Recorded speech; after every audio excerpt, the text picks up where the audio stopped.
Buenos días, bienvenidos a una sesión más de esta formación teológica. Y hoy tenemos con nosotros a Chema Pérez Soba, que nos va a hablar sobre el credo y sobre esa fe compartida, ¿no?, de la gran comunidad que es la Iglesia. Muchas gracias, Chema, por estar otro día con nosotros y adelante. Estas son las dos cosas de las que vamos a hablar hoy, que como comprendéis son demasiado para el ratito que vamos a estar juntos, ¿no? Pero bueno, nos sirve, insisto, como aperitivo. Hoy es solamente crear hambre o hacer un tráiler, que se dice ahora, de lo que puede ser, ¿no?, este camino que os ofrecemos de poner palabras a la fe, ¿no?, de palabras actuales. Entonces, claro, lo primero que nos surgía o cuando estábamos hablando de la escuela de espiritualidad era que entre nosotros, y no solo entre nosotros, sino además en el tipo de iglesia que nos movemos y sobre todo en el mundo en general, cada vez que la gente oye la palabra dogmas se pone como loco, ¿no? Esto es, ¿no? Dogmas, qué mal rollo. Esto no nos gusta, ¿no? Parecer a alguien dogmático parece malísimo. Los que somos de dogmático fundamental o de dogmática, pues somos ya el epítome del mal, ¿no? Porque parece que somos señores que vamos con un palo dispuestos a rematar, ¿no? Cuando cualquier cosa que quieras decir y quedar bien, tienes que decir que esto no es dogmático, que es antidogmático y tal, ¿no? Entonces, dogma suena fatal. Imposición, ¿no? O algo que es absurdo y tengo que creer, con la fe del carbonero, ¿no? La fe del carbonero es lo creo aunque no lo entienda porque lo tengo que creer, ¿no? De hecho, da hasta cierto yuyu, decía, a ver si me estoy saliendo del dogma, estoy cepillando el dogma. Nos suena fatal, ¿no? Entonces parece, como decía un amigo, parece que creemos cargando los dogmas, ¿no? Pese a los dogmas. Somos cristianos pese a los dogmas. Claro, pues a lo mejor esto sería bueno releerlo. ¿Qué son los dogmas? ¿Por qué tenemos que tener dogmas? ¿Qué es eso? ¿Qué utilidad tienen? ¿Por qué? No, yo creo que esto es muy importante. O quizá, yo cada vez hablo más de esto, ¿no? O lo traduzco en este esfuerzo pastoral, de teología pastoral, entender que no creemos solos.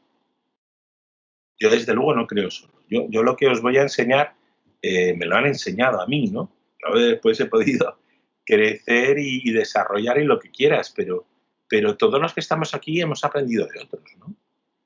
Entonces, esto es lo que llamamos tradición.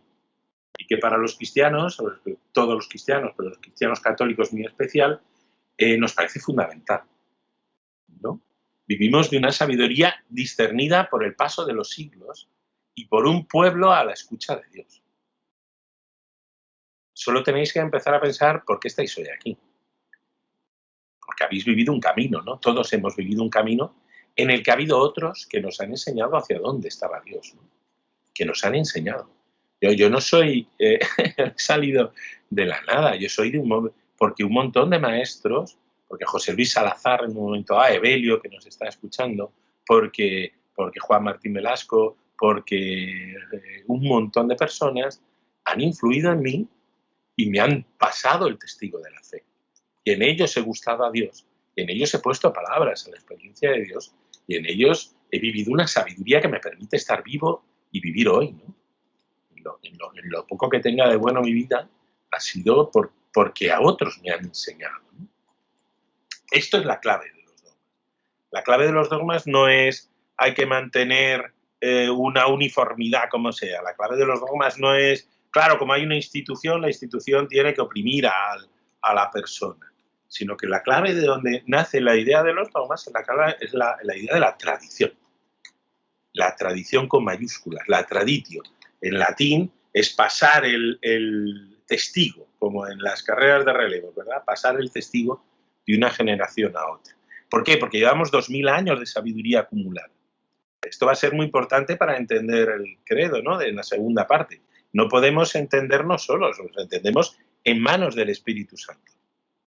Dios nos acompaña en toda la historia, no solo en nuestra historia personal, sino que nos acompaña en toda la historia de la humanidad, en todas las culturas, en todas las tradiciones, ¿no? Entonces, somos conscientes de la acción de Dios, ¿no? que nos ayuda como pueblo a caminar. Esto es, ¿no? Pues por eso hacemos esfuerzos formativos, no es por obligar y atar a que la gente tenga que ser uniforme y similares, sino porque creemos que hay una sabiduría, que tenemos una sabiduría acumulada de 2000 años de personas a la escucha del Espíritu. Y que ese regalo único es un regalo que da vida, les ha dado vida a millones de personas, a miles de millones de personas durante 2000 años. Entonces, ahí hay una fuerza de Dios que nos tenemos que ayudar a escuchar, ¿no? No estamos solos caminando. Somos, ya veremos, esto es fundamental, somos un pueblo que camina desde hace 2000 años, ¿no? Y más, y de hecho más, desde el origen de la humanidad. ¿Sí? Por eso lo vamos a decir en latín, para que veáis que no me lo estoy inventando, ni que son cosas muy modernas. Sensus fidei fidelium, hablaba la tradición, ¿verdad? En latín, el sentido de la fe de los fieles. La tradición con mayúscula nace del sentido de la fe, de cómo están viviendo la fe, qué disciernen de Dios en sus vidas. El pueblo entero, el pueblo de la fe. Y después hay personas concretas que tienen el ministerio de organizarlo, pero nace del sentido de fe de los fieles. ¿Por qué dogmas? Porque todo camino espiritual tiene algo que aportar. Cuando me dices, no hay ningún dogma, pues entonces no tendrás nada que decir, ¿no? Hay alguna afirmación que tienes que hacer. Cuando algo aportas, algo afirmas, ¿no? Si no, no es un camino. Toda religión, toda filosofía, toda propuesta tiene algo que aportar, afirma algún tipo de cosa, con todo temor y temblor. Y con todos los límites de que cualquier afirmación es contextual, por tanto, es hija de un tiempo y un lugar. Todo eso hablaremos y eso es muy importante, ¿no? Por tanto, siempre está abierta, toda afirmación está abierta. Ninguna afirmación es sin más cerrada como un bloque, sino que constantemente genera pensamiento, ¿no? Lo digo con Cortés, que sabéis que no es especialmente dado a cosas muy formales, pero que mete el dedo a la llaga con mucha facilidad, lo dice con una verdad gordísima, ¿no? Claro que una religión necesita dogma, que cada ser humano es hijo predilecto de Dios, que Jesús urge a transformar el mundo en el reino de Dios, que solo la bondad da sentido a la vida. Esos son dogmas de carne y hueso en los juegos de palabras, ¿no? Pues claro, que tenemos que tener afirmaciones, cualquiera, ¿no? Lo que me gusta en la vida, que las religiones comparadas, pues todos tienen, el budismo tiene, por mucho que a veces no suene, no, es un camino interior que tiene 4 grandes verdades sin las cuales pues no hay camino budista, porque si no tengo un mínimo de afirmaciones, pues no hay camino, ¿no? No hay camino que pueda seguir. Y toda religión, toda filosofía es un camino de vida. Todas son caminos de vida. Por tanto, necesito guías para caminar en la vida. Por tanto, no es tan extraño que tengamos dogmas, ¿no? Que tengamos algo que aportar. Lo importante es qué quieren decir, hacia dónde apuntan, ¿no? 2. Y no todos los dogmas, no todas las verdades de nuestro camino son iguales de importantes. Algunas son el centro de nuestra propuesta de vida, ¿no? Por ejemplo, el centro de toda la propuesta cristiana, a partir de la cual me puedo sentir cristiano, es este es el dogma por excelencia, ¿no? Jesús es el Cristo. Por eso nos llamamos cristianos, no jesusianos, ¿no? Pues no seguimos a Jesús porque sea una persona excepcional, sino que es que reconocemos en Jesús el Cristo. Es la traducción en griego del hebreo Mesías, ¿no?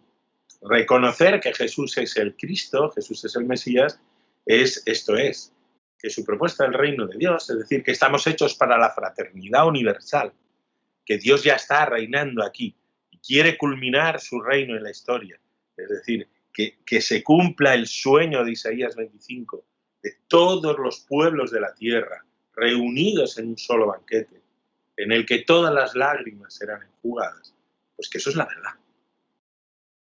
El Papa Francisco en Fratelli Tutti lo dice de una manera que no lo habían dicho el magisterio pontificio anterior, pero que es muy importante. El problema de decir no hay ninguna verdad son los pobres. Porque cuando no hay ninguna verdad, los que lo acaban pagando son los que quedan fuera. los pobres. Entonces, la verdad con mayúscula, que sí afirmamos en todo tiempo y lugar, que creemos que está inserta en el corazón de todo ser humano, aunque no queramos escucharlo muchas veces, es que estamos hechos para la fraternidad universal, para que nadie quede fuera del camino. Nadie puede quedar fuera del camino, porque es mi hermano, porque es mi hermana, ¿no? Esto es lo que nos constituye cristianos, ¿no?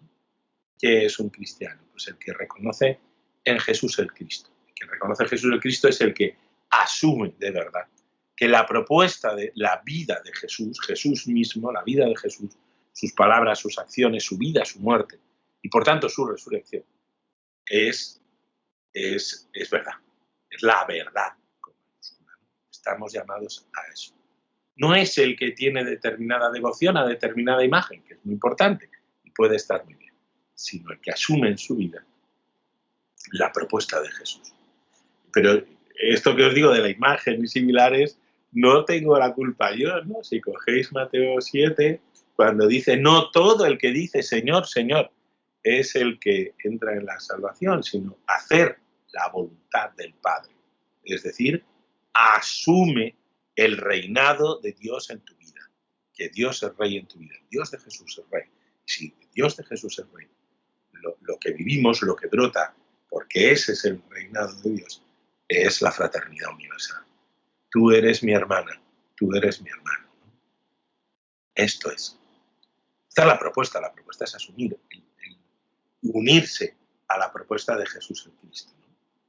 Por igual sí, como decía Cortés, mejor que yo, en el dibujillo, pues esto es. Pues claro que tiene dogmas. Esta es la clave. Esto es lo que podemos proponer al mundo. Si no, no tendríamos nada que proponer. Esta es nuestra gran propuesta, es lo que nos ha conmovido el corazón. Esto es. Y desde ahí, desde este centro, es de donde podemos entender el sistema simbólico cristiano.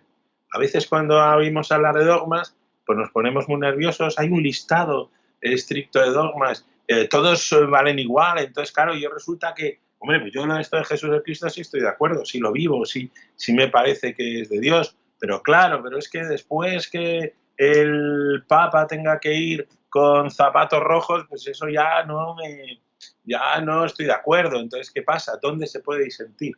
Bueno, esto es muy importante en la dogmática, entender que todo el sistema nuestro que tenemos de símbolos, de dogmas, de tradiciones, no todas tienen el mismo peso. El centro, esto siempre lo explico, como decía Mircea Eliade, un especialista en religiones, comparándolo con un sistema solar. Claro, tú imagínate que vas a clase y tienes que explicar la luna. ¿Cómo explicar la luna? Pues para explicar la luna, y esto me ha pasado no pocas veces dando clase de teología, en Alcalá, claro, ¿cómo explico yo los sacramentos? ¿Cómo explico yo que la Eucaristía es una gozada y es el centro de la sacramentología cristiana, de la vida del cristiano? Me miran todos diciendo, pues vale, pues lo digas tú, ¿no? Un rollo que te pasa, no voy a misa y no pienso ir a misa, y me da exactamente igual. Claro, ¿por qué? Porque no se entiende la luna, no puedo explicar la luna si antes no explico la Tierra. Claro, un satélite, para entender que da vueltas, tendré que explicar antes la Tierra, para entender que es que da vueltas en torno a un planeta. Claro, pero no puedo explicar la Tierra si no puedo explicar antes el Sol. Porque si no, no entiendo ni la Luna, ni la Tierra, ni nada. Entonces necesito empezar por el centro. Claro, para poder entender la dogmática cristiana, para poder entender si es necesario creer o no en si el Papa tiene zapatos rojos o no, o en determinada cosa de la moral sexual de la Iglesia o cosas de estas, necesito entender el centro. No todas las verdades cristianas tienen el mismo peso. El corazón, el sol de nuestro sistema es Cristo. Es decir, Jesús es el Cristo. Y a partir de eso está la liturgia. La liturgia nos ponemos de pie cuando esta especie de gimnasia que hacemos, sentados de pie, nos ponemos de pie cuando se proclama el Evangelio y no antes, porque en el Evangelio reconocemos directamente el testimonio de Jesús el Cristo, que es el centro, ¿no?, de la fe. Y a partir de entender Jesús el Cristo, claro, yo puedo entender la Iglesia. La Iglesia sin entender que estamos llamados a ser el sacramento visible del reino en medio del mundo, el sacramento visible del reino en medio del mundo, somos los que nos confabulamos desde la experiencia de Dios para que la gente, el mundo entero, la humanidad entera, vea que el reino es posible, recordar lo que todos ya están sintiendo en su corazón. No es porque seamos los elegidos para la gloria, los guays, sino para que vean que es reconozcan que es lo que están viviendo en su corazón, pues no puedo entenderlo. La Iglesia sin Cristo no tiene ningún sentido. Claro, y sin la Iglesia no puedo explicar los sacramentos. Porque sin la Iglesia, sin esa comunidad que quiere vivir el reino, que quiere vivir, hacer presente de forma visible y eficaz, ya hablaremos, ¿no?, de el reino de Dios, pues no entiendo por qué tengo que reunirme con mi comunidad y hacer el signo de Jesús el Cristo. Y hacer el signo que hace presente el reino de Dios, que convierte este mundo en un cielo. Reunirnos juntos en torno al pan y el vino, en torno a la palabra, partir el pan, compartir el vino. Y entonces, como los de Maús, le vemos vivo y vivo para siempre. Le vemos resucitado. Vemos el reino actuando entre nosotros, ¿no? Cuando nos reunimos, partimos el pan, compartimos el vino, ¿no? Sin comunidad. Si esto es como ir al cine y tengo que ir a una misa para ver cómo lo hace el cura, pues evidentemente se me está escapando el sacramento entre los dedos, ¿no? Por eso la dogmática cristiana no es cosas sueltas que a alguien se le ha ocurrido y que me tengo que aprender, sino es entender que hay un sistema que me da vida, un sistema en el que Dios está presente para darme vida, ¿no? Si confieso que Jesús es el Cristo, que existe el reino, necesito hermanos para vivir la fraternidad. Entonces os necesito a vosotros. Unus Christianus, nullus Christianus, decían, ¿no?, la tradición. Un cristiano solo no es cristiano. Pero no lo decían por jorobar, no lo decían como obligación moral, que a veces hemos convertido los dogmas en obligación moral, sino por camino espiritual. Si yo quiero ser cristiano, si yo quiero aceptar el reino de Dios en mi vida, necesito aceptar que necesito hermanos. Si yo quiero jugar al fútbol, necesito jugar en un equipo, porque es que si no, yo solo no puedo. Pues vivir la fraternidad, lo único que necesito para vivir la fraternidad es hermanos conmigo. Por tanto, necesito la vida comunitaria, pertenecer, participar, sentirme que me quieren y que quiero a otro diferente por su nombre. Esta es la Iglesia. Y en esta Iglesia que se reúne, se entienden los sacramentos, ¿no? Esto. Entonces ahí Guilla nos dice, bueno, entonces todo esto del pecado sexual, las vestiduras litúrgicas y tal. Pues cuidado con tomar el centro por el fondo, ¿no? Todas estas historias de los límites exactos de la moral sexual, que son muy importantes, pero no es el centro de la fe, ¿no? Eso es Plutón. Plutón, que ya no es el pobre ya ni el planeta, ¿no? Ahí está, ¿no? La vestidura litúrgica, pues son muy importantes, pero no son el centro de la fe. Lo que me mueve a la fe es decir Jesús es el Cristo. Esto es lo que me mueve. Y después hay otras cosas que están en la órbita de la órbita de la órbita de la órbita de la órbita. Bueno, pues, tienen un peso que a lo mejor diariamente es más evidente, pero que no es central.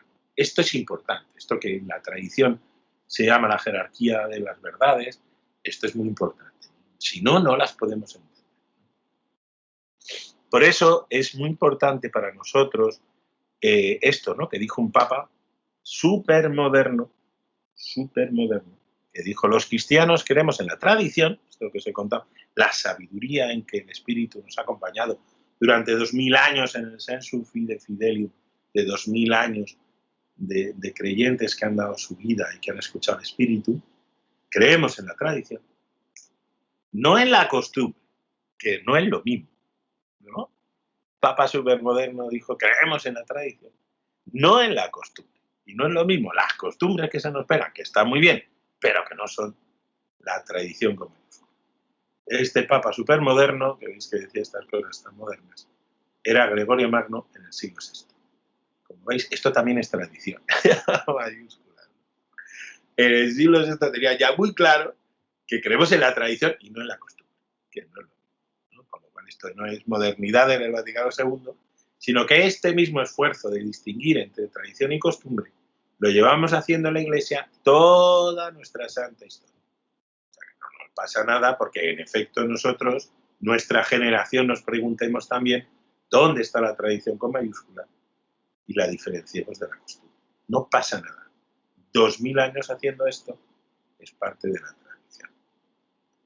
Esto. No es lo mismo tradición con mayúscula que tradiciones puntuales que se nos pueden ir pegando y que están bien, que son chulas, pero que no son la tradición con mayúscula. ¿De acuerdo? Pues esto es de lo que vamos a hablar. Y otros dogmas se colocan en momentos de duda. Hay una serie de dogmas que tienen un contexto muy claro. Algunas son parte de nuestra fe, son este sistema básico que nos permite encontrarnos con Dios y vivir en plenitud, vivir el camino cristiano, el proceso de humanización cristiano, por tanto de divinización, y otros se colocan en momentos de duda. En determinado momento, ¿no? En la comunidad no lo tiene claro, el sensus fidei fidelium no está tan claro, y hay que reflexionar, porque hay dos caminos, ¿no? Y se colocan señales en el camino para no perder de vista nuestro Dios, no perder de vista la tradición. ¿Sí? Por eso hay que entender el dogma en su contexto. El dogma no simplemente es creerlo y ya está. El dogma es poder qué quiso decir en su momento, qué quiso decir en su cultura, ¿no? ¿Por qué pusieron esta señal aquí en medio del camino, ¿no? En el camino de Santiago. ¿Por qué aquí y no en otro lugar? ¿No? Es como la famosa historia budista, ¿os acordáis? De un necio le pregunta al maestro, que me han dicho que la luna es maravillosa, quiero contemplar la luna. Entonces el maestro, sin decir nada, le señala dónde está la luna. Y entonces el necio se queda mirando el dedo y dice, pues no me parece tan bella. Pues esto es. No. El dogma es el dedo que apunta a Dios. El dogma se coloca en un momento dado, este tipo de dogma se coloca en un momento dado para no perder de vista dónde está Dios, dónde está la luna, dónde está, en este caso la luna en el cuento, ¿no? Dónde está la belleza, dónde gustar a Dios. Si me quedo mirando el dedo, hago el ridículo. Pues esto es muy importante, ¿no? El dogma está no para quitarlo, sino para entenderlo. Igual que la palabra se interpreta, la palabra de Dios se interpreta, tengo que interpretar los evangelios en su contexto histórico, y eso lo entendemos todos, en su contexto histórico, para poder sacar el jugo, y entiendo que ese proceso de interpretación siempre está abierto, siempre puedo sacar más. De la misma manera los dogmas no están para colocarlos en una vitrina y decir hasta ahí estamos, sino para acogerlos, interpretarlos en su contexto, para sacar de ellos el Dios de Jesús, ¿no? Esto es igual que se interpreta. No que se modifiquen, no que se quiten, sino que sepan, que se interpreten, ¿no? Un dogma ayuda a pensar. No te obliga a dejar de pensar. Que este es el miedo que nos daba, ¿no?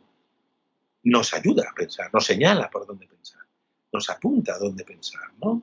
A cuál fue la experiencia que hay detrás del espíritu que nos ayuda a vivir, ¿no? No te quitas, ¿no?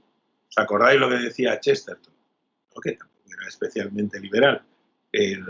Cuando entro en la iglesia, me quito el sombrero, no la cabeza. Esto es creer no es quitar la cabeza. Quitar el sombrero porque sé que entro en un mundo en el que yo solo soy pequeñito y puedo escuchar con humildad la sabiduría de 2000 años. Eso es lo mínimo. Pero no me quito la cabeza. Para eso está lo que hemos dicho, la teología pastoral. Escuchar a la gente, el ministerio, que ojalá tengamos cada vez más gente, entre nosotros, laicos, hermanos y sacerdotes, de escuchar a la gente, escuchar a la tradición y ayudarnos mutuamente en el camino de la fe. Esto es un ministerio. Esto es un ministerio. Es decir, esto es un don de Dios que puede dar a algunos, igual que a otros les da a otros ministerios de organización, a otros ministerios de acompañamiento, a otros ministerios. Es un ministerio entre nosotros. Y nos tendremos que plantear que para este ministerio, al que estamos llamados todos, al que podemos estar llamados todos, da igual en qué condición estemos, respondamos de verdad, ¿no? Esto es muy importante, esto no es... a mí me pone muy nervioso cuando doy cursos de esto y dice, bueno, como tú eres no sé qué y has hecho no sé cuánto, digo, ¿qué te pasa? ¿Que nací diferente o qué te pasa? No, levántate y anda, levántate y anda. Si sientes que este ministerio es para ti, levántate y anda porque lo necesitamos. Igual que el ministerio de catequistas, igual que el ministerio de todos los ministerios, todos los estados de vida. Cuanto más escuchemos, mejor. Un ejemplo de esto de cómo colocando un dogma en su contexto, a lo mejor brota vida, ¿no? Vamos a poner un ejemplo que mola. Parte además del credo niceno-constantinopolitano. Cuando le enseñaba en Alcalá decía, os lo aprendéis a decir y el que no sepa decirlo de carrerilla, esto niceno-constantinopolitano no entra en clase. Claro, empezamos así ya, la cosa se pone fea. ¿Y cómo niceno-constantinopolitano? Anda, que ya hay un juego de palabras aquí. Pues en el credo niceno-constantinopolitano, que es el largo que decimos, hay este momentazo, que es momentazo, ¿no? Nacido el Hijo, hablando del Hijo, nacido del Padre antes de todos los siglos, Dios de Dios, luz de luz, Dios verdadero de Dios verdadero, engendrado, no creado, de la misma naturaleza que el Padre. Claro. Y de no sé aprender, no lo hemos aprendido. ¿Qué es esto? Antes de todos los siglos, Dios de Dios, luz de luz, Dios verdadero de Dios verdadero, engendrado, no creado, de la misma naturaleza del Padre. Y tú dices, perdona, pero ¿de qué me estás hablando? ¿En qué es esto? ¿De qué va? ¿Por qué tengo que decir yo esta cosa? ¿No? Nos gusta más el corto, porque claro, ahorras tiempo y sufrimiento. ¿Qué es esto? Bueno, pues coloquémoslo en su contexto. Vamos a ver qué es lo que hay. Claro, es un dogma, señal. En el siglo IV se coloca esta expresión por algo en concreto, ¿no? Luego, para entenderlo, habrá que ver qué problema hubo y por qué tuvieron que poner esa señal. Porque se empeñaron en decir, no serían tan malos, y decir, bueno, vamos a hacer sufrir a la gente y vamos a hacer este juego de palabras, ¿no? Sí, señor. El principio del siglo IV, final del tercero, sobre todo principio del cuarto, había un señor que se llamaba Arrio, que este señor tan simpático, es una caricatura de Fran Fuego de hace muchos años. Este señor tan simpático, que es ahí con esa carita, que era presbítero en Alejandría, la ciudad de Alejandría, en Egipto, que era uno de los grandes centros del pensamiento cristiano. Esto es muy importante saberlo. El otro día hablamos de eso, ¿no? Como todo el norte de África era cristiano, ¿no? Cristiana, ya tenía alguno de los intelectuales más importantes, que desde luego no eran de tez blanca, sino eran de tez tostada como buen norteafricano, ¿no? Pues el señor Arrio, que era presbítero en el barrio, además de la parroquia del barrio del Puerto, que era la más guay de Alejandría, es un señor que tiene la influencia de su época, como todo, ¿no? Que era el neoplatonismo, ¿no? Entonces él quiere unir, pues con buen criterio, con buena intención, cristianismo y una de las filosofías que eran de la época, las más guays de la época, que era el neoplatonismo. Claro, para el neoplatonismo, ¿os acordáis de Platón, aquello del mito de la caverna y todas estas cosas?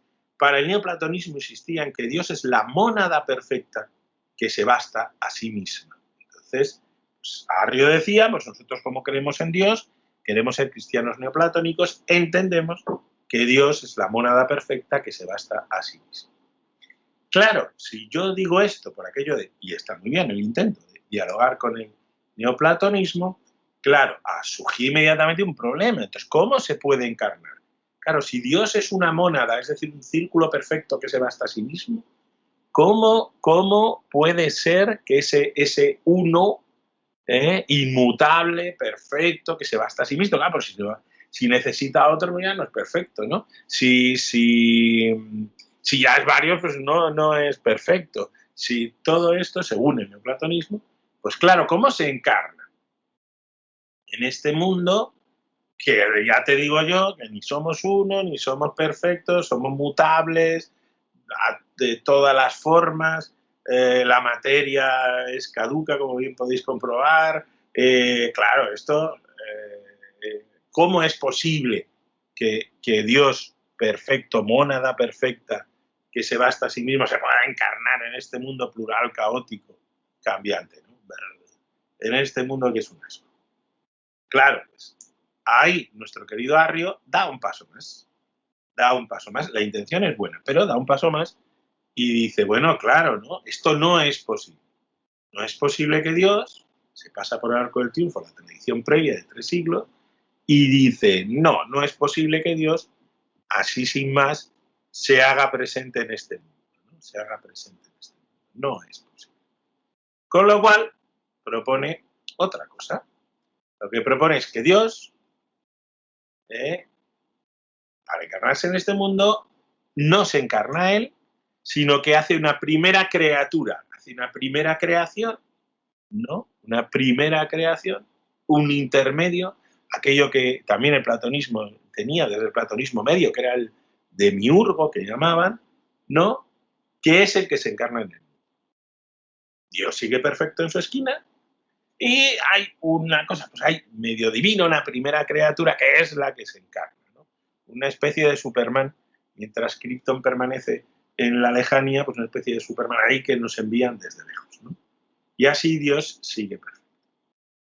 Esto es lo que empezó a correr por la iglesia cristiana en esa época, a principios del siglo IV, ¿no? Y a la gente le gustaba. Había un grupo de gente que le gustaba esto. Entonces, claro, esto tiene consecuencias, ¿no? No se puede decir simplemente que Dios se hace hombre, sino que hay que decir que es la primera criatura, el Hijo, primera criatura, el que se hace hombre. Que no es estrictamente Dios, que es creado, que no es de Dios mismo, sino que es creado, ya es una primera criatura, ¿no? Ya no es lo mismo. Claro, esto si hubiera sido una cuestión de despacho, pues bueno, pues una cuestión de despacho.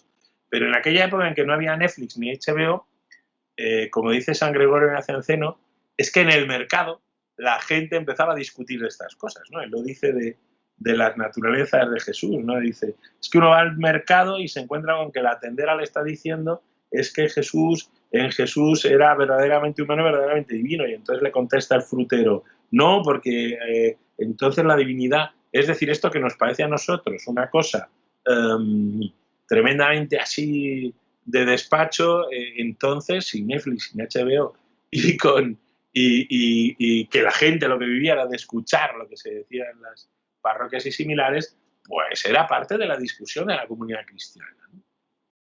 Claro, ¿es correcto o no? Y la comunidad tenía que decir algo, no se podía quedar calladita, ¿no? Porque lo que estaba en juego es la imagen de Dios. Claro, este presupuesto de Arrio se basta a sí mismo.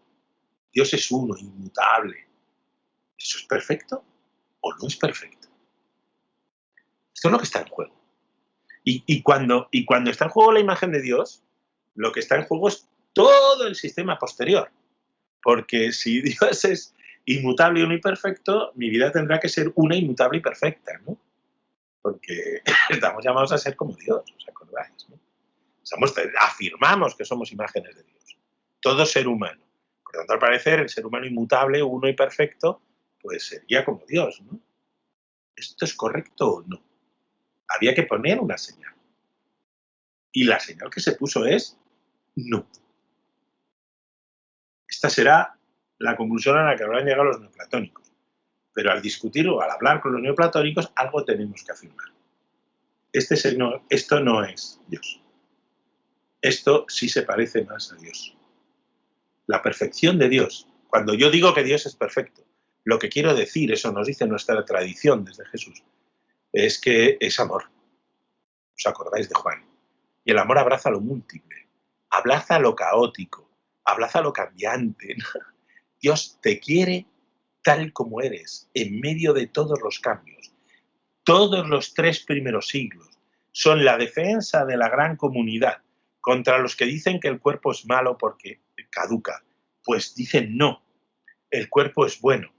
La pelea contra los que dicen que es que la procreación, incluso dentro del matrimonio, es mala, porque damos lugar a más cuerpo y por tanto todo sexo de cualquier manera es malo, pues la gran comunidad se defiende diciendo no, la tradición de Jesús es que nos quiere tal como somos, sexuados, y nos quiere así, ¿no? Te quiere, nos quiere, asume la condición humana, decía Pablo, hasta el final en todo menos en el pecado, ¿no? Que es el antirrey. En todo, hasta pasar por la muerte, hasta pasar por la muerte. Dios es amor amando. Nada es tan bajo que Él no llegue y pueda elevar. Nadie está tan bajo que no llegue Dios y le pueda elevar. Entonces, hubo un momento en que hubo que decir no, hacia aquí no. Seguimos apuntando hacia la tradición, ¿no? Esto es importante. Es Dios el que se hace ser humano, engendrado de la misma entraña de Dios. Dios mismo, de la entraña del Padre, Dios mismo es el que se hace humano con nosotros. Y si Dios se hace humano con nosotros, significa que todos los humanos somos capaces de Dios. Capaces de Dios. Que todos estamos abrazados por Dios. San Máximo el Confesor. Le llaman el confesor porque el pobre lo torturaron, estaba después sin un ojo, sin un brazo, por confesar que tan humano como Cristo, solo Dios. Tan humano como Cristo, solo Dios. No podemos hablar de auténtica humanidad sin estar hablando de Dios. No podemos hablar de Dios sin estar hablando de humanidad. Esto es, sin intermedios. Dios no necesita, es que pone su tienda, ¿os acordáis cómo lo dice? Que pone su tienda entre nosotros, nos habla como amigos. No hace alarde de su condición divina, sino que se hace uno de nosotros. Esto es Dios que se vacía radicalmente de sí mismo para hacerse uno con nosotros. Esto es. Esta es nuestra fe. Este es nuestro Dios.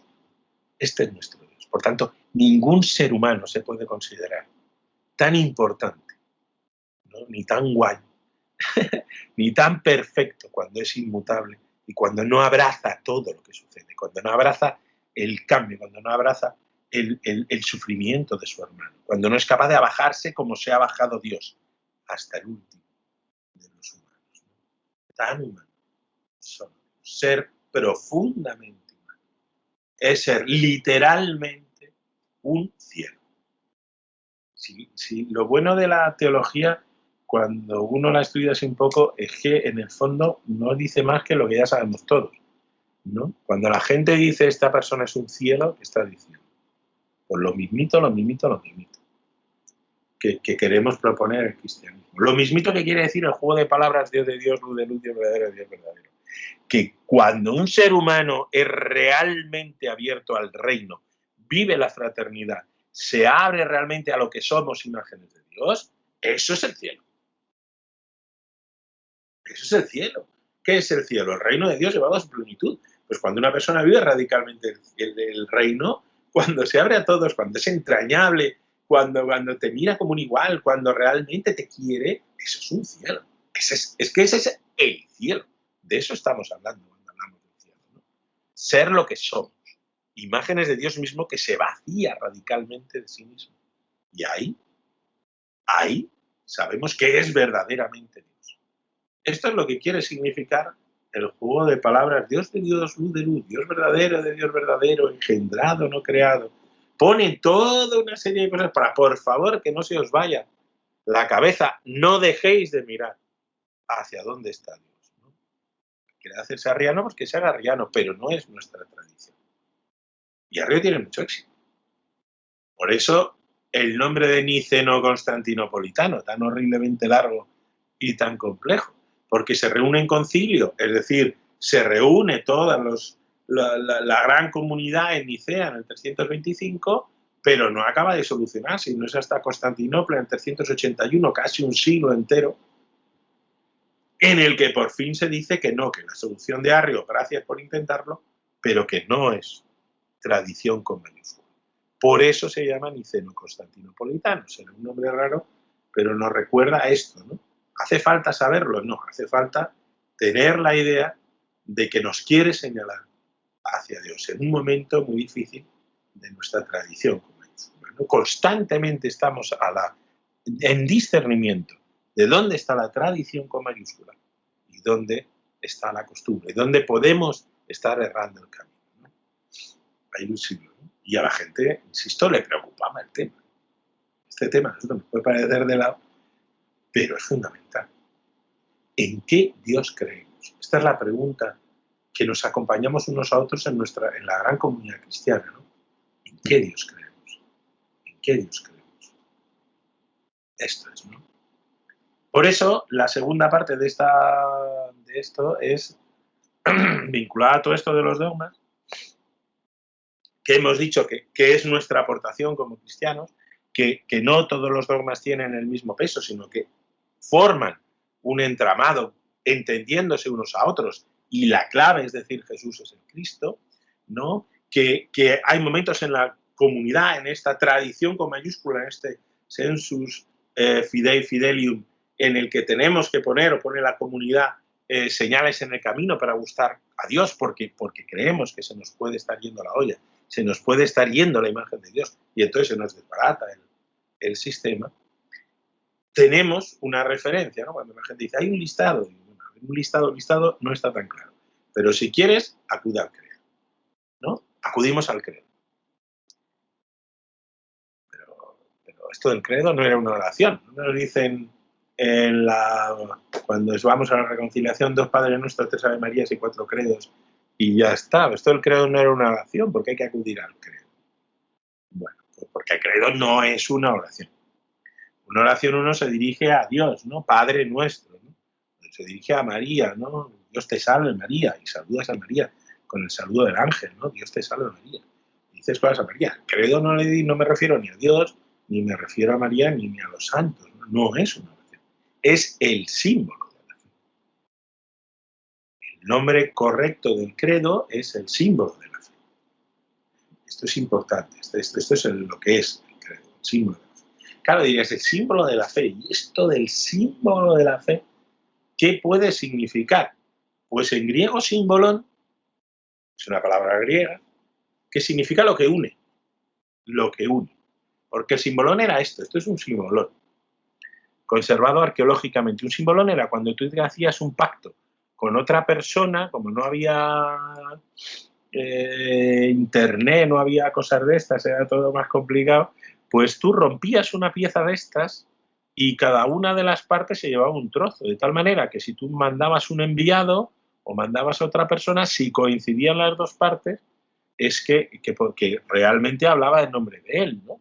Era aquello que unía personas en la distancia. Símbolon era lo que une. Por tanto, ¿qué es un símbolo de la fe? ¿Qué es el credo? Como símbolo de la fe, lo que une a Dios. El credo no está para recitarlo aburridos en una esquina. Cuando toca que nos despertamos después de la homilía, empezamos ahí a recitar, nos hacemos un lío. Como el sacerdote se pierda o se calle, nos venimos abajo. El símbolo de la fe está para que gustes a Dios, gustes de gustar, para que te unas a Dios, para que veas dónde está el Dios de Israel, el Dios de Jesús, el Dios del reino de Dios, el Dios en el que nos movemos y existimos, ¿no? Está para eso, para gustarlo. A lo mejor no hemos tenido catequesis, a lo mejor nunca nos han explicado cómo gustar el credo, ¿no?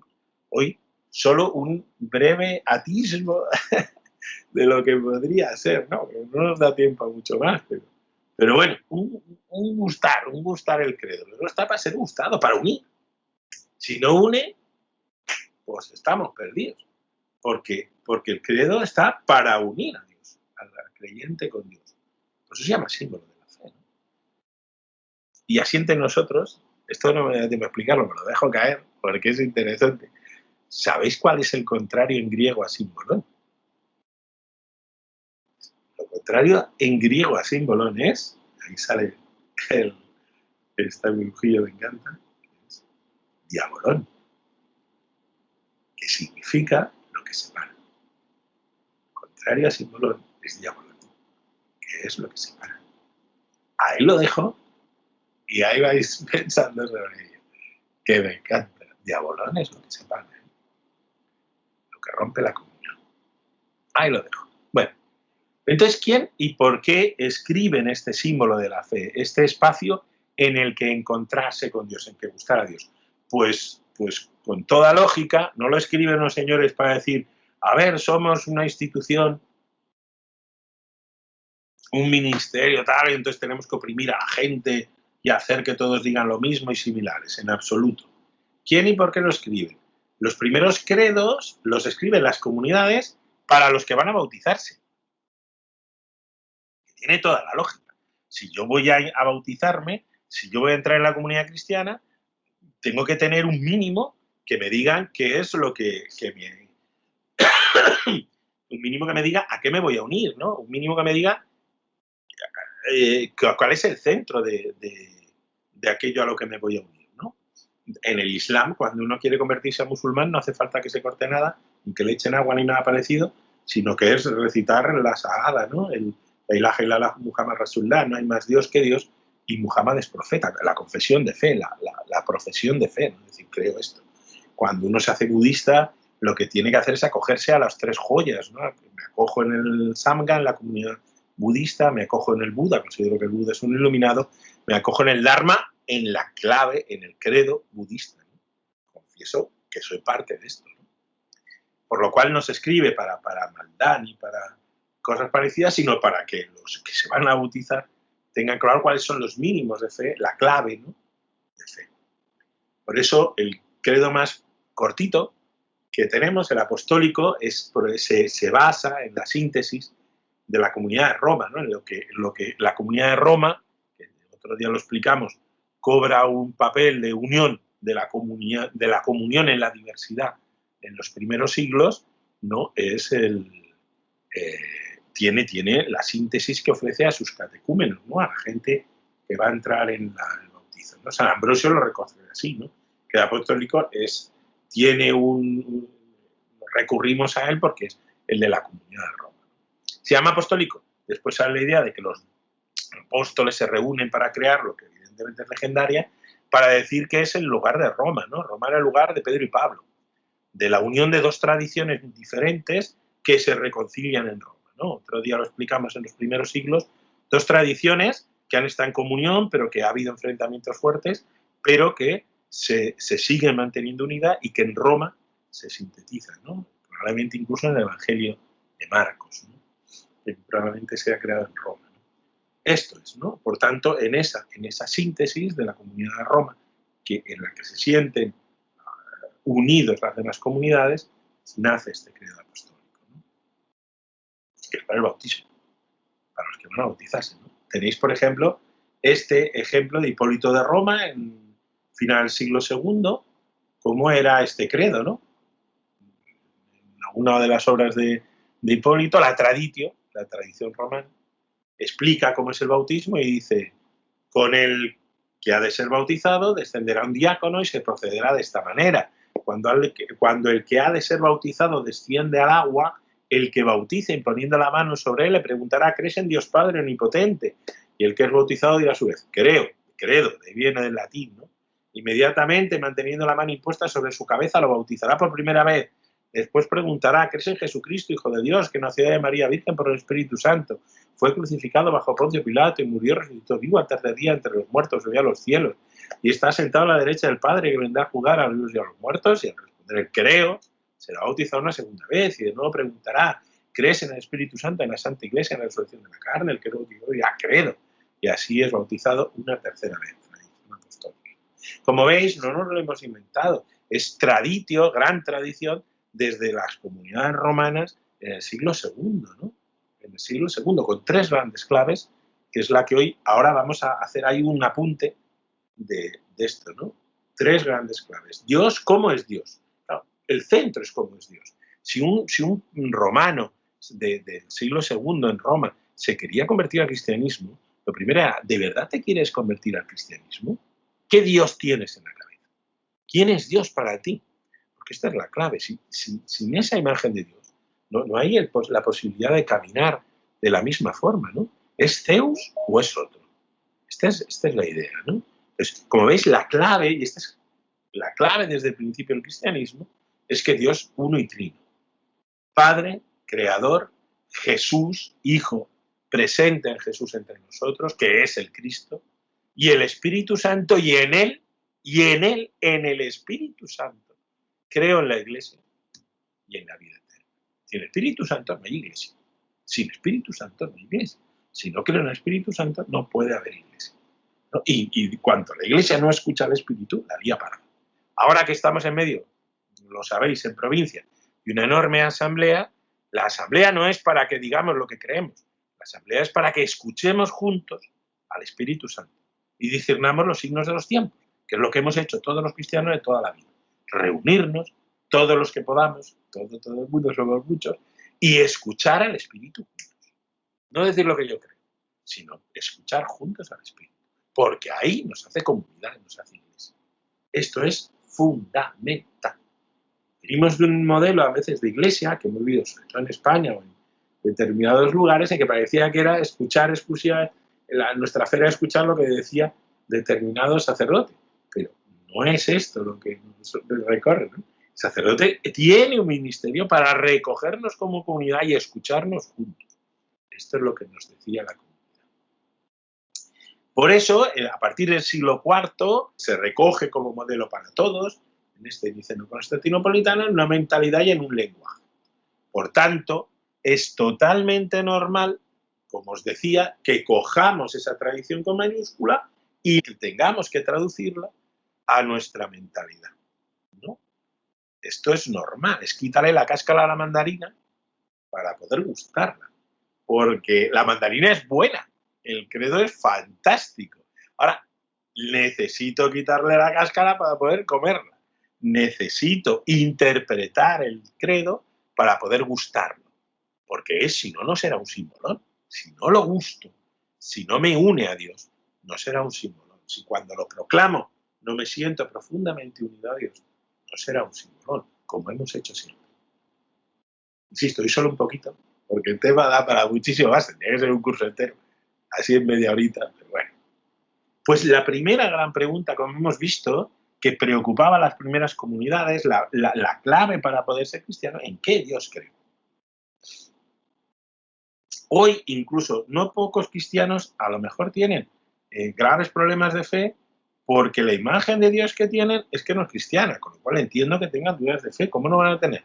Pues mira, aparte que dudas de fe nos acompañan siempre en la vida, algunas veces es porque es que la imagen es esta.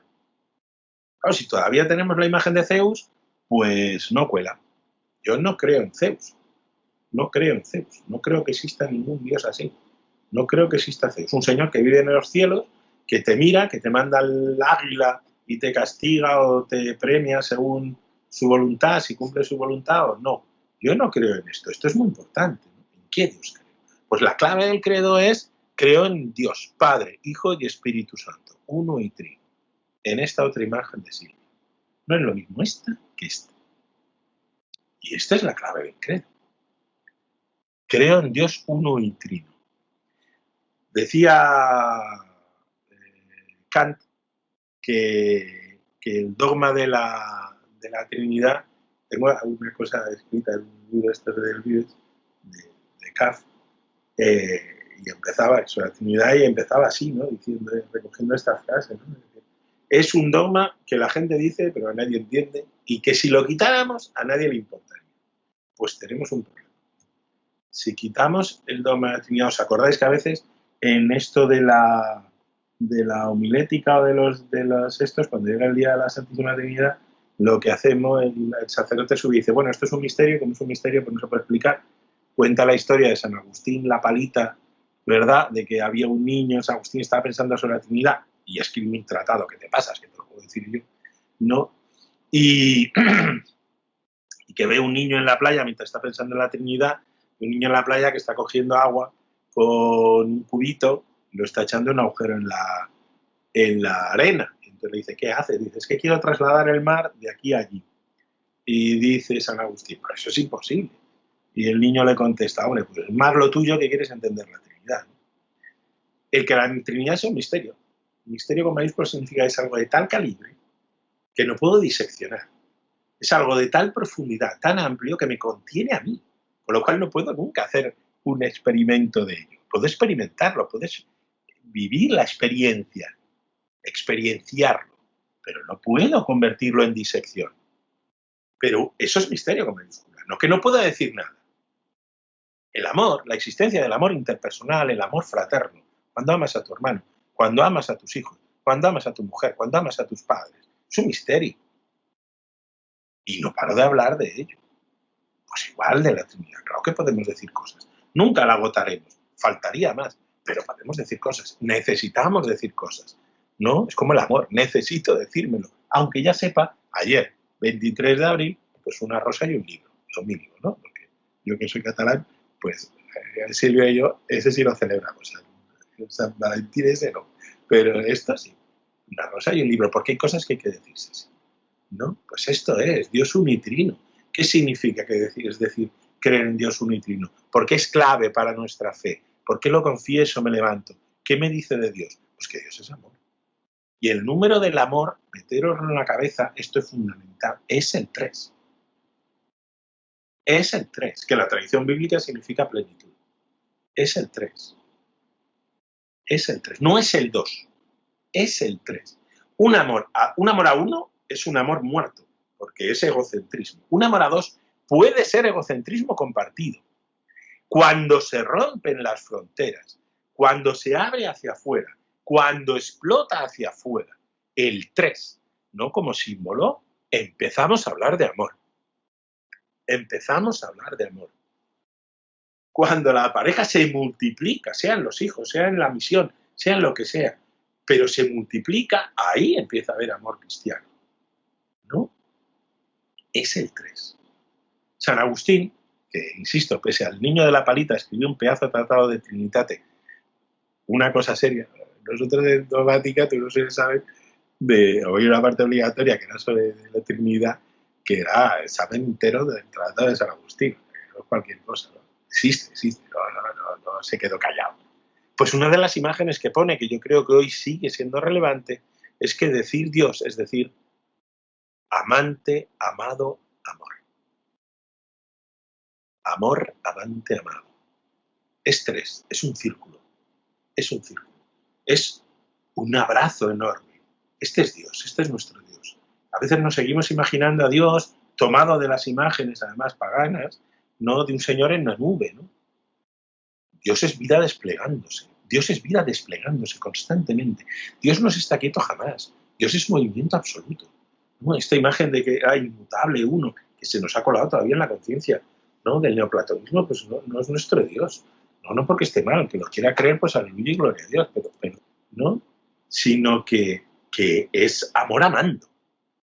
Amor en el acto de salir fuera. Amar es extraversión. Amar es preocuparme del otro. Amor es 3. Es que es los que tenemos hijos lo entendemos. Recuerdo un amigo mío que sigue siendo filósofo de los de Carlos Díaz, de los personalistas, que era mi amiguete mío, y cuando tuvo el primer hijo, ya tenía un par de ellos, tuvo el primer hijo y dice, ahora me entero, ¿no? Y dice, esto de tener hijos, dijo, es una extraversión brutal. Digo, pues ahí, ¿ves? Lo has entendido. Es una extraversión brutal. Es sacarte fuera, es estar viviendo fuera de ti, porque estás constantemente preocupado en el otro. La fraternidad de la vida religiosa, estar preocupado por tus hermanos, es una extraversión. Es que somos Trinidad. La humanidad que somos imagen de Dios, somos Trinidad. No somos sino porque otros nos han cuidado, ¿sí o no? Decimos el cogito ergo sum, yo entiendo lo que quería decir el pobre Descartes y tenía toda la razón, pero es insuficiente. Soy porque he sido amado.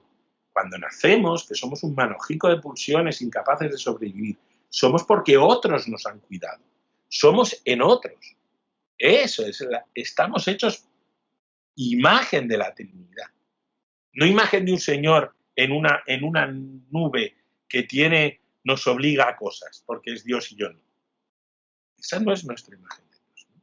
Por eso dicen los Hechos Apóstoles, recogiendo otra frase pagana diferente, porque claro que había cosas muy buenas, ya estaba presente el Espíritu también en las religiones tradicionales griegas, romanas, ¿no? En Él vivimos, nos movemos y existimos. Eso es Dios Trinidad. Y esto es clave, decisivo para ser cristiano. Este es nuestro Dios. Del que no podemos, es abrazo. No sé cómo decirlo. Es otro modelo de decirlo, ¿no? Ahora, con la porra del COVID, echamos de menos los abrazos, aunque sean virtuales. Hacemos abrazos virtuales porque estamos hechos para ser abrazados. Por eso el COVID es mal, ¿no? es el mal, porque nos aparta unos de otros, ¿no? Es abrazo, somos abrazo.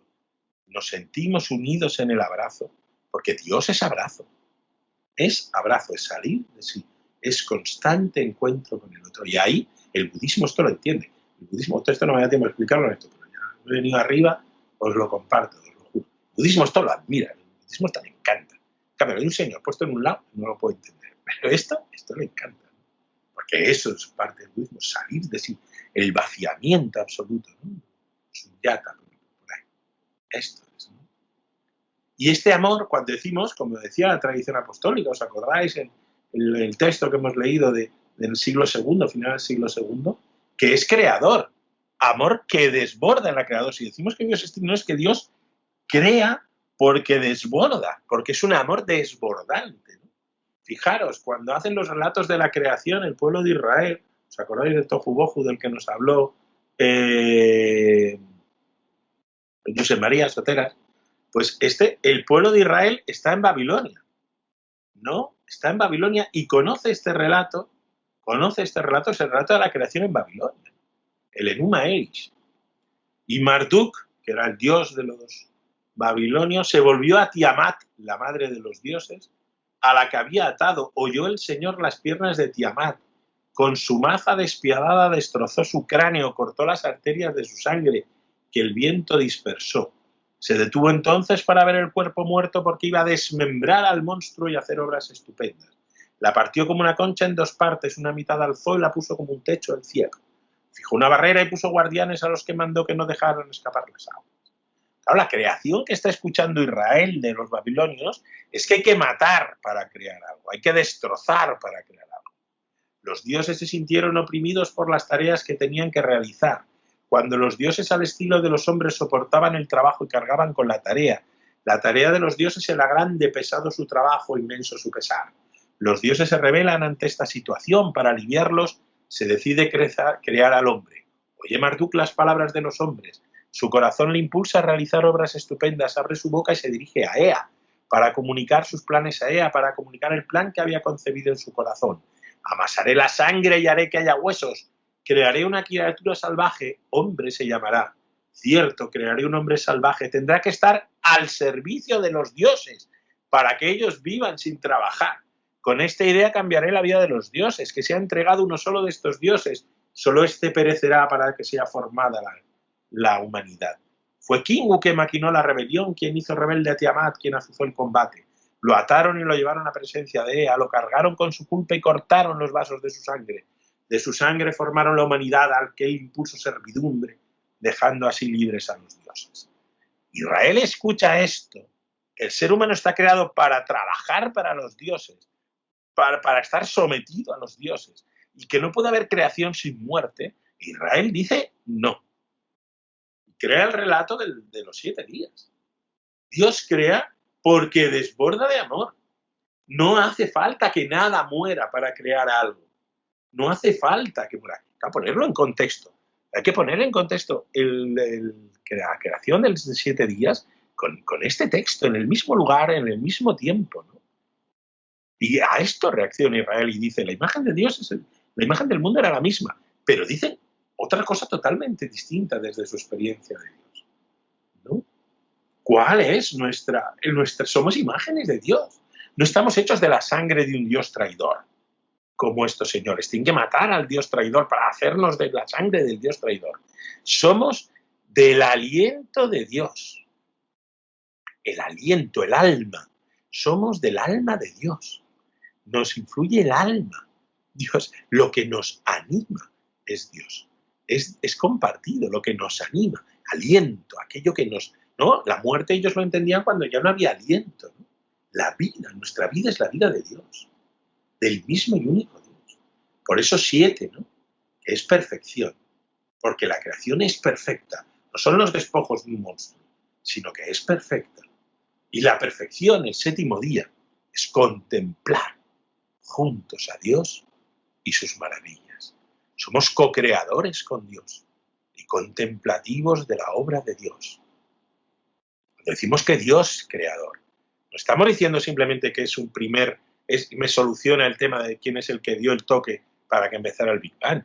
Estamos diciendo algo mucho más importante. Estamos diciendo cómo es el cosmos, cuál es el sentido de la creación misma, ¿no? Y dentro de ello, cuál es el sentido de la humanidad. Cuando somos abrazos, somos imágenes de Dios. Y ahí tenemos alma, ahí mostramos que tenemos alma. El Espíritu de Dios, el alma de Dios, la vida de Dios, nuestro ser imagen de Dios, es salir al encuentro del otro, ¿no? Conscientes.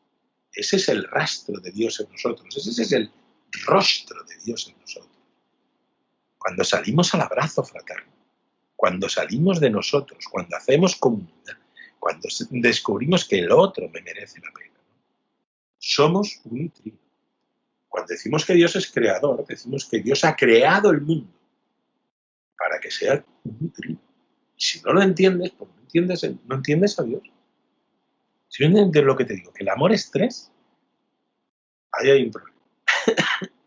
Ahí hay un problema, ¿no? Somos creados. Por eso no podemos jamás renunciar a nuestra imagen de Dios unitrino, que nos caracteriza, porque ahí, en esa clave, en ese misterio con mayúscula que da que pensar constantemente, del cual tiene tal riqueza que constantemente podemos pensar todo, repensar la vida entera desde nuestro unitrino, nos descubrimos la verdad, ¿no? La verdad con mayúscula de la realidad, que desborda amor. Dios creador no es la solución al Big Bang. Dios creador no es una especie, claro, omnipotente.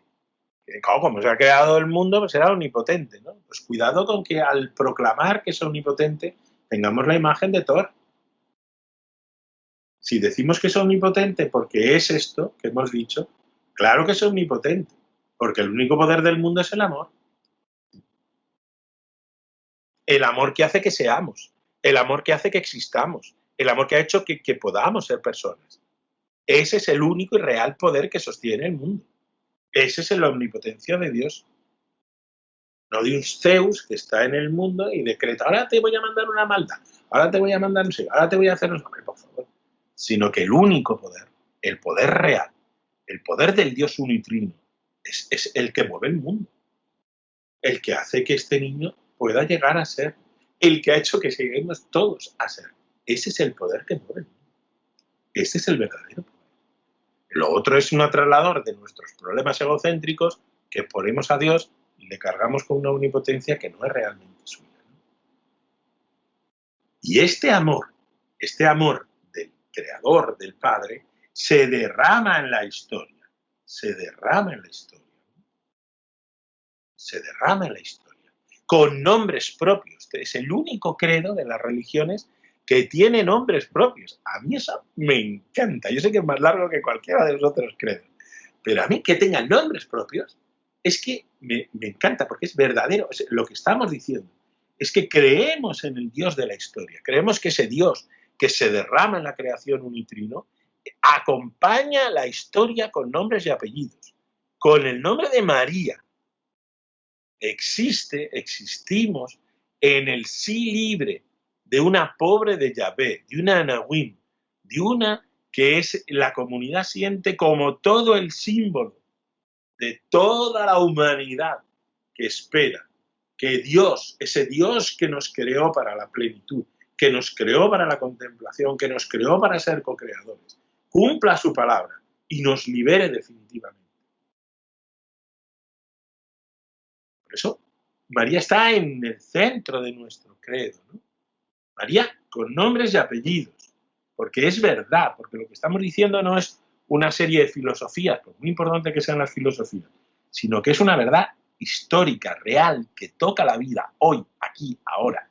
Dios, igual que quiso a María, te quiere a ti, te ha puesto aquí y ahora para algo. Tienes una misión tuya, personal, única, una vocación a la que responder sí con toda tu vida, ¿no? Yo no puedo dejar de poner esta imagen de Silvia porque es que me encanta absolutamente, ¿no? María caminando con toda la comunidad, ¿no? Saliendo de la ciudad, ¿no? Del Cristo, de nacidos del Cristo real, caminando a pie descalzo, ¿no? En el desierto. Esto es, ¿no? Que muere bajo el poder de Poncio Pilato en un momento dado, por unas circunstancias concretas, por un antirreino general. A veces hablamos del mal Y parece que su mal así difuso, ¿no? El ser humano, no sé qué. No, del mal que tiene consecuencias reales. Que como dice el Papa Francisco, te deja a la gente muriendo fuera y nos importa un comino, ¿no? Que somos capaces de decir salvajadas y en vez de coger al refugiado, criminalizarlo. Que tiene nombres y apellidos. Que tiene nombres y apellidos, ¿no? Y que mata. Que mata. La cruz desvela la muerte, desvela los ídolos que matan, ¿no? Desvela desvela el rostro del antirreino, ¿no? Y que es asesinado por mantener la fidelidad, ¿no? Por mantener la fidelidad. Este es nuestro Dios. El Dios que pone su tienda entre nosotros y que Jesús el Cristo, ¿os acordáis? Sudando sangre, se queda en Jerusalén.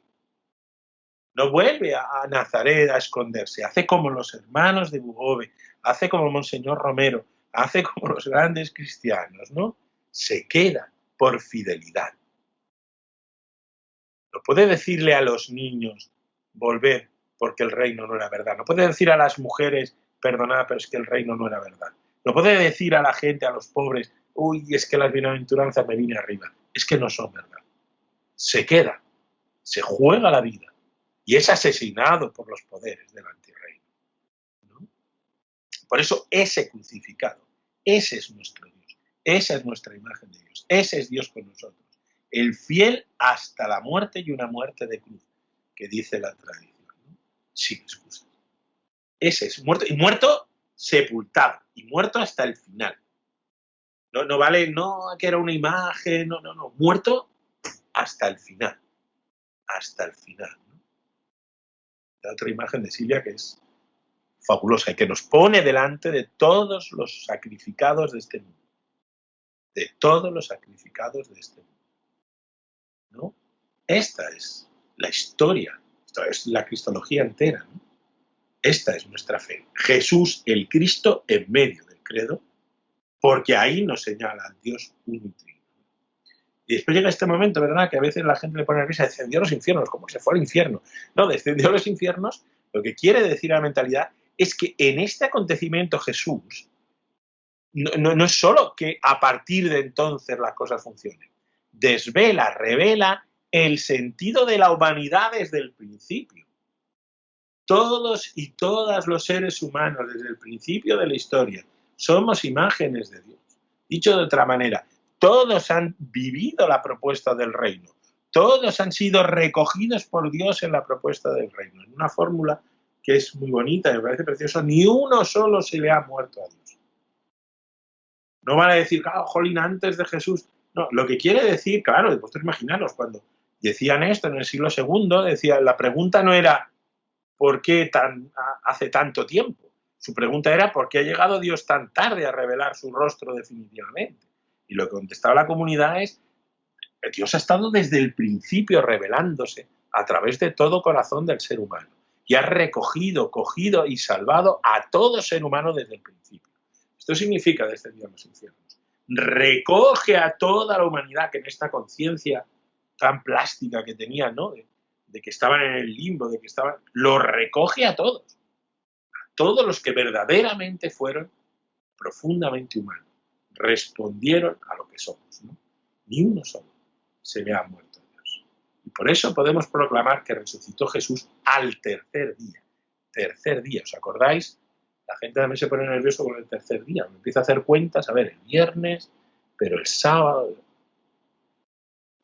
3 no es solo un número. Si fuera solo un número, ¿qué más daría que se hubiera resucitado al segundo, que al tercero, que al primero? Sino que 3 es un número que tiene una fuerza simbólica muy potente que es plenitud, ¿no? Como hemos dicho antes. Resucitar en plenitud es para no morir jamás. La resurrección de Jesús no es si Jesús se vuelve a la vida y ya está. Es que en la resurrección de Jesús se desvela la verdad radical de la humanidad. La vida vence a la muerte para siempre. Y Él es nuestra esperanza. Esto es lo que significa. Resucitó al tercer día. Resucitó al tercer día y con Él toda la humanidad. Y con Él se desvela, se rasga. ¿Os acordáis? Marcos, que lo explicaba mucho mejor que yo, que me meto unos rollos que te cagan, pero Marcos, que lo explicaban tan bien, tan plásticamente, dice esta imagen preciosa, se rompe el velo del templo en el momento de la muerte de Jesús, se desvela la verdad, se aparece el verdadero rostro de Dios. El velo del templo era el que separaba, ¿verdad?, el Sancta Sanctorum del público. Pues esto se rompe, porque aparece la radical verdad, el de la cruz. Está vivo y vivo para siempre. Por eso constantemente insisten en los clavos. El de la cruz está vivo y vivo para siempre, porque ese es Dios. Ese es nuestro Dios. Ese es el Dios unitrino. Ese es el Dios de la cruz. Ese es nuestro Dios. Y la gran pregunta hoy en Pascua, en esta época de Pascua, en este tiempo de Pascua, es, ¿tenemos ojos para ver al resucitado? ¿No? En nuestra comunidad, alguno decía, joder, es que nos cuesta vivir la Pascua en medio de esta forma online y tal, no es lo mismo que, y tienen toda la razón, ¿no?, de vivirlo juntos en Lardero, juntos en Miraflores, ¿no?, y tiene toda la razón, ¿no? Pero podemos tener ojos para ver al resucitado. Vivir la Pascua, el tiempo de Pascua, es vivir el tiempo de aprender, a recordarnos, a mirar que está resucitado todos los días del año, ¿no? Cuando salimos de nosotros mismos, cuando nos queremos fraternamente, cuando superamos la incomprensión, cuando somos capaces de superar nuestro propio egocentrismo, ese pecado original que se borra en el bautismo para que emprendamos una nueva vida, pues cuando salimos de nosotros mismos, cuando somos imágenes de Dios, ahí surge el cielo. Ahí está Cristo resucitado, el cielo con nosotros, ¿no? Ahí está. Y esto nos lo recuerda el tiempo litúrgico para decir, no os olvidéis que no es tanto vivirlo sensiblemente, que eso nos ayuda, sino pararnos a pensar cómo vivimos, ¿no? Que haya no sé cuántos somos, porque ahora no lo puedo ver con esto del PowerPoint, 50 y tantas personas reunidas un sábado para encontrarnos, esto es un cielo. Que hayamos creado una red comunitaria en torno a los hermanos, pero más grande, que se abre a laicos, que nos reconocemos mutuamente como hermanos en el camino, diferentes y a la vez iguales, eso es el cielo. Eso es el cielo. Y ahí está Cristo, reuniendo a la comunidad, como en Emaús, como en la pesca milagrosa, ¿no?, tendiendo redes, esta imagen de Silvia maravillosa, ¿no?, tendiendo redes. Y cuando echas las redes, sale la vida, ¿o no? Cuando haces caso a Cristo resucitado, echas las redes, te fías del reino. Tantos peces que no podían con ellos. Pues esta es nuestra fe. Esta es nuestra fe. Eso es confesar que está sentado a la derecha del Padre. Sentado a la derecha del Padre significa que el verdadero rey del mundo, es el de la cruz. Que no os olvidéis jamás. El verdadero rey del mundo no son los poderosos de este mundo. Cuando dejan olvidados a la gente, cuando lo dejan en la cuneta, cuando no importa, cuando se puede hacer una guerra porque no importa el número de bajas, es asumible, ¿no? Este es el único rey del mundo, es el de la cruz. Ese es nuestro Dios, el culmen de la historia. Desde él toda historia cobra sentido, toda lágrima es recuperada, todo ser humano es abrazado, ¿no? ¿Os acordáis del juicio final? Cuando Jesús le pregunta, como no había procesos educativos como los nuestros, a Jesús no le preguntaron qué entra para el examen. Entonces le preguntaron cuáles eran los criterios de evaluación. Le preguntan, ¿cuáles son los criterios de evaluación? Entonces, todo el reino está muy bien. ¿Cuáles son los criterios de evaluación? Entonces, como no había exámenes finales, Jesús pone la parábola del juicio final, que el juicio se haría. Dice, pero imaginaros que hubiera un juicio universal. ¿Sabéis cuál es el criterio de evaluación? No, pues a tener el carnet del partido, pues va a ser que no. Haber dicho señor, señor muchas veces, pues va a ser que no. El criterio es, cuando tuve hambre me diste de comer, cuando tuve sed me diste de beber. Pero si yo no te conocía, ¿pero quién ha hablado que ese sea la clave? Cuando has vivido el reino, cuando has vivido la fraternidad, cuando te has comportado como un hermano con tu prójimo, ¿os acordáis del samaritano? ¿Quién es tu prójimo? Pues es el que se para al borde del camino y le recoge. Ahí hay reino. Ahí hay reino. Este es el examen aprobado. El examen del amor. Porque Dios es trino. Porque Dios es el de la cruz. Esto es lo que proclamamos en el credo. Y que acabamos proclamando, creo en ese Espíritu Santo. Creo en Dios presente, impulsando cada vida, impulsando la historia entera, en el fondo de la historia, clamando en cada corazón y en cada cultura y en cada época para que lleguemos al reino. No estamos jamás solos, fuera de Dios. Está Dios constantemente en cada uno de nuestros corazones impulsando que respondamos, que digamos sí, que hagamos como María, primera creyente, digamos sí. Y entonces fluye la vida. Y entonces fluye Dios. Y entonces somos lo que estamos llamados a ser, 1 y 3. Ser trinos, ser imágenes de Dios, ¿no? Dando siempre una oportunidad, inspirando, el Espíritu Santo inspirando, ¿no? Es que son palabras que lo dicen todo. Lo único que hay que hacer es contemplarlas. No hablo demasiado.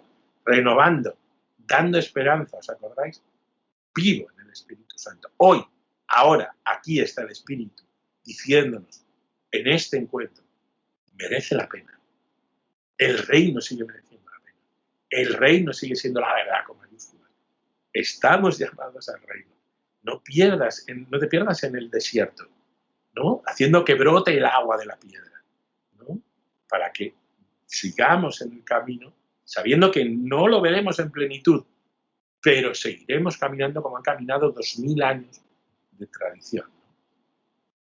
Esto es, ¿no? Y en el Espíritu, y solo en el Espíritu, creo, y aquí el original cambiaba el verbo, confieso que soy iglesia, que soy sacramento del reino de Dios, que soy una comunidad con mis hermanos, porque si no tengo comunidad, unus cristianos, nullus cristianos, sin una comunidad fraterna, sin vivir la fraternidad con otros, pues no puedo ser lo que estoy llamado a ser como iglesia, signo visible y eficaz del reino de Dios. Signo visible y eficaz del reino de Dios. Es un sacramento, un signo visible y eficaz del reino de Dios. Esto. Y por eso confieso que es posible que hay una iglesia que es signo visible y eficaz. Y quiero ser de ella. Me comprometo públicamente cada vez que recito el credo a ser iglesia comunión, por tanto, una en la comunión, no una en la uniformidad. Iglesia samaritana, por tanto, iglesia santa. Iglesia que vive el reino, que se abaja, que es capaz. Iglesia diálogo, iglesia católica universal, una santa católica, es decir, universal, ¿no? Esto estaba en el credo básico, por eso los hermanos protestantes a veces algunos lo querían decir cristiana. Y decían, no, católico es más grande que una sola iglesia. Es decir, universal. E iglesia en salida, iglesia apostólica, que sale fuera, que propone el reino al mundo, que hace visible el reino al mundo. Una santa católica y apostólica. Traducido en el lenguaje del Papa Francisco, que es un enorme teólogo pastoral, iglesia comunión, iglesia samaritana, iglesia dialogal, iglesia en salida. Creo que esta es nuestra misión. Para eso nos quiere Dios aquí y ahora. Con la edad que tenemos, confesamos esta fe. Con 70 años, con 77 añazos de José Luis, que es un crack, con los 20 que pueda tener, pero 20 y tantos, 25 que tenga Enrique, con los que tengamos, ¿no? Con el reto que nos tiene reservado a cada uno. Pero esto es lo que estamos llamados a ser juntos imagen viva de la fraternidad, para que el mundo recuerde cuál es su destino. Por eso creemos en la comunión de los santos. Ser iglesia no nos separa de la humanidad. Ser iglesia nos une, reconocemos al ser iglesia que estamos en absoluta y en la más profunda comunión con todos los santos del mundo. Todos y todas los que han respondido en toda la historia al Espíritu, a lo que somos, a lo que está grabado en cada corazón, en cada época y en cada cultura, ¿no? Creyentes, no creyentes, budistas, musulmanes, todos los hermanos que nos han acompañado en la fe 2000 años antes. Estamos en profunda comunión con la humanidad. A veces parece que ser cristiano te separa del mundo. Ser cristiano te une en la más profunda comunión que es Dios con lo que es verdaderamente humano, ¿no? Todo lo humano, ¿no? Nada de lo humano nos es ajeno, decía el concilio, porque estamos unidos en lo más profundo de la comunión de los santos. Como decía en esto de la asamblea, es que deberíamos estar unidos a todas las causas santas, a todas las buenas causas. Digo, claro, porque la comunión de los santos estamos unidos a todos los que están viviendo la experiencia del reino, impulsando la historia hacia la fraternidad. Por eso creo en la comunión de los santos, es que es fundamental en mi existencia, porque es verdad. Un santo, otro santo, otro santo, otro santo. Del norte de Madrid, de arriba y para abajo, hermanos y laicos. Pues estos son los que nos unen, estos son los que dan sentido a nuestra comunidad, estos son los que dan sentido a nuestra vida, de los que hemos heredado la fe. En ellos seguimos en profundísima comunión para poder crear una comunidad fraterna hoy, pese a las dificultades, el agotamiento, el desierto, las heridas, las incomprensiones y todo lo que tú quieras. En esta comunión de los santos, que nace de estar en comunión con Dios, tiene sentido todo esto. Cobra sentido, se desvela el sentido, se rompe el velo que nos impide ver la verdad y aparece la verdad. Esto es. Y la resurrección de la carne, que a veces la gente le pone nerviosa, y la vida eterna. Esperamos el abrazo final. La muerte no nos separará, ninguno de ellos. ¿No? Tú, verdaderamente tú, no te partes. No estamos hablando de si esto era una enorme broma para aprender el alma y el cuerpo, no. No, tu persona, tú, esto no ha sido un juego, tu vida ha merecido la pena. Al final de los tiempos tenemos la certeza, te lo digo yo, en el nombre de Dios, que salen las cuentas de tu vida.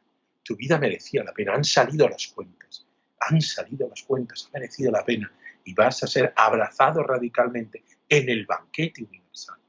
Esa es la resurrección de la carne, el banquete universal de la vida eterna.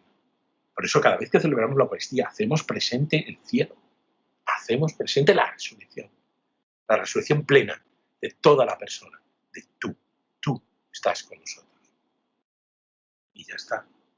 Esto, que era el sueño de Isaías, que Jesús, Dios con nosotros, al que proclamamos el Cristo, nos decía: hará ya se baoz a todos los pueblos en este monte, un convite de manjares frescos, convite de buenos vinos, manjares de tuétanos, vinos depurados. Consumirá en este monte el velo, ¿os acordáis?, que cubre a todos los pueblos y la cobertura que cubre a todas las gentes. Consumirá la muerte definitivamente. Enjugará el Señor Yahvé las lágrimas de todos los rostros y quitará el oprobio de su pueblo de sobre toda la tierra. Porque Yahvé habla. Pues yo creo, confío. Este es el sentido de la existencia. ¿No? Dios, que es un neutrino, que es amor amante amado, que me envuelve, que me anima, que me sustenta, que me empuja, que me lleva. Espíritu que nos reúne hoy en una gran comunidad con María, caminando hacia el reino. Creo en esto. Este es el sentido de mi vida. Esto es lo que propongo. Esto es lo que quiero vivir con vosotros juntos. Dejamos un minutín para mirar las imágenes, que en teología pastoral es otra forma de explicar el credo. Yo creo, con 2000 años de historia, con 2000 años